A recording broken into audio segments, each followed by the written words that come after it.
A ideia dessa apresentação é fazer um apanhado geral do que vem a ser esse relatório do IPCC, que a gente tanto discute. Tá? Esse relatório tem ele fez uma abordagem extremamente detalhada das observações no clima nos últimos anos. Ou seja, os outros relatórios focavam muito na parte de modelos, muito na parte de modelamento. Este foca o seguinte: o que é que nós já estamos vendo do ponto de vista de mudanças climáticas?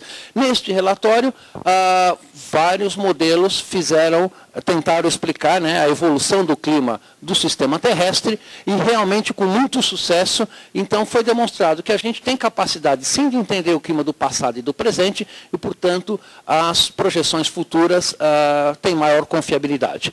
O terceiro ponto é que a forçante radiativa foi calculada incluindo os efeitos dos aerossóis nas nuvens, né?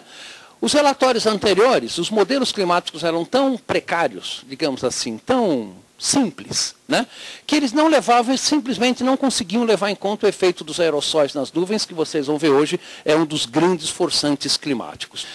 Os modelos climáticos tiveram um avanço extraordinário nos últimos anos, né? Vários dos modelos climáticos, dos 24 modelos no total, 6 modelos levam em conta a atmosfera, ecossistemas terrestres, ecossistemas marinhos, acoplados com o ciclo de carbono embutido nos modelos climáticos. Tá? Isso era um sonho há 5 anos atrás, hoje é realidade, isso melhorou também muito a capacidade de previsão dos modelos. A questão da avaliação das incertezas e da utilização de 95% de confiabilidade também, na minha opinião, foi um ponto muito forte. Ao invés de a gente estimar todas as grandezas com um desvio padrão, como a gente fala, a gente ampliou o intervalo da incerteza para dar maior confiabilidade nas estimativas que o relatório fez. Isto foi feito para todos os capítulos. Bom, a primeira questão que é importante, a gente sempre fala de clima, mas a gente nunca pode esquecer que, na verdade, a questão de mudanças globais é muito mais do que clima somente. A gente não deve focar só na questão do clima. Você tem deposição de nitrogênio, você tem perda de biodiversidade, você tem o crescimento exponencial da população humana, e se você quiser entender, afinal, o que está acontecendo com o planeta como um todo, você não pode reduzir essa questão só a clima, embora, obviamente, clima é uma das componentes importantes. Tá? E nessa transparência, né, ela é uma compilação, né, das mudanças que estão ocorrendo no nosso planeta, desde o crescimento exponencial do número de veículos, até o crescimento do número de restaurantes McDonald's, até a perda de biodiversidade e assim por diante. Quer dizer, isso dá uma ideia para vocês, quer dizer, de que nós realmente estamos mudando a face do planeta como um todo. Né? Então, esse quadro, ele basicamente coloca, né, desde as forçantes externas do sistema climático, né, como vulcões, como alteração no brilho do Sol, até a parte de química atmosférica, que afeta, por exemplo, taxa de conversão de metano, meia-vida da maior parte dos gases de efeito estufa, a questão da física e da dinâmica da atmosfera, que está sendo alterada, a questão da interação do oceano com a biogeoquímica, dos ecossistemas terrestres, com mudanças de uso do solo, onde o CO2 é um gás que sempre, e outros gases poluentes, está sempre mediando estes processos. Né? Então, o objetivo final é a gente entender todas essas flechinhas e todos esses compartimentos da maneira mais completa possível. Nós estamos muito longe disso. Quer dizer, se você puder fazer uma avaliação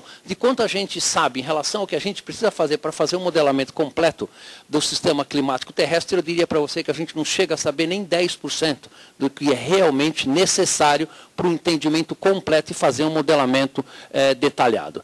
Então, por exemplo, aqui é uma outra transparência, só para vocês terem uma ideia, né, dos processos nos ecossistemas terrestres, nos ecossistemas aquáticos e na atmosfera, que tem que ser levado em conta nesses modelos climáticos. Realmente uma quantidade enorme de processos, vai desde relâmpagos até efeito de aviação na formação de cirros em altas altitudes, efeito das partículas de aerossóis, de nuvens, o transporte, as emissões, a deposição e a sublimação de compostos em gelo, processos na estratosfera, com as nuvens Polar Stratospheric Clouds, e assim por diante. E dos das questões mais importantes é a questão da ciclagem do carbono, né? O carbono, na forma de CO2 ou na forma de outros compostos, é um composto essencial para a vida, né? Nós somos essencialmente feitos desses compostos. E no relatório deste relatório de IPCC, foi feito um detalhamento bem grande da quantidade de carbono na atmosfera, a quantidade de carbono nos ecossistemas terrestres, nos ecossistemas aquáticos e os fluxos entre esses ecossistemas. Então, aquela caixinha dos combustíveis fósseis, né, atualmente são emitidos cerca de 6,4 gigatoneladas de carbono por ano, né, 10 a 12 toneladas de carbono por ano, ou petagramas, é outra unidade, que é 10 a 15 gramas de carbono. Então, isso daqui é quanto que a gente está emitindo e está crescendo essa quantidade de queima de combustíveis fósseis ao longo dos últimos 5, 10 anos. Né? Ela ainda não está se estabilizando. Né? Bom, e aí você tem o fluxo, né, da mudança de uso do solo, por exemplo, né, 1,6 gigatoneladas de carbono. Você vê que não é desprezível a emissão de queimadas em relação à queima de combustíveis fósseis. É uma fração significativa. Bom, e assim por diante. Esse gráfico aqui é um gráfico do capítulo de introdução do IPCC. Ele fala sobre as emissões e absorção de CO2 atmosférico. Primeiro, né, ao longo dos últimos 150 anos. Aqui, por mudanças de uso do solo, né, você vê que a espessura dessa componente não está diminuindo com o tempo. Tá? Na verdade, está aumentando levemente, né? Como as próprias queimadas no Brasil mostram isso. Aqui você tem as emissões de combustíveis fósseis, né? Que no ano 2004 é alguma coisa da ordem de 7 petagramas de carbono por ano, de emissão de carbono para a atmosfera. E aqui embaixo estão os absorvedores, que é principalmente o oceano, os ecossistemas terrestres, né, tendo mais CO2 na atmosfera e tendo nutrientes suficientes, as florestas crescem mais, absorvem mais desse carbono na atmosfera. E esta parte amarela mais clarinha é quanto está sendo acumulado na atmosfera. Né?